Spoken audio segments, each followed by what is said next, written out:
مشائخ نے فرمایا کہ یہ بہت اہم سٹیج بچے کی ڈیولپمنٹ کا، اور والدین اس سٹیج پہ جہاں اور بہت ساری عادتیں بچے کی بنا دیتے ہیں، 3 عادتیں بنا دیں: ایک نماز پڑھنے کی عادت، ایک سچ بولنے کی عادت، اور تیسری خدمت کرنے کی عادت۔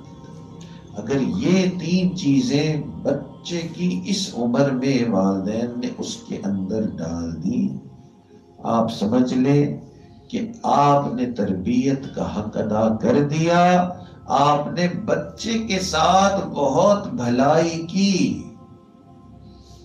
والدین بچوں سے بڑی محبت کرتے ہیں، اللہ اکبر۔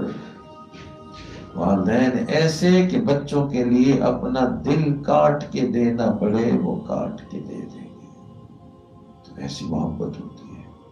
تو یہ ساری محبت صرف اس دنیا کے لیے ہے۔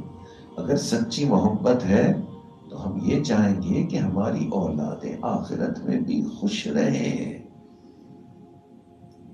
اور جس والدین نے یہ 3 عادتیں بچوں میں ڈال دی، ان کو نماز کا عادی بنا دیا، اور ان کو سچ بولنے کا عادی بنا دیا، اور تیسرا ان کو خدمت گزار بنا دیا، یوں سمجھ لے کہ والدین نے اس بچے کو اللہ کا ولی بنا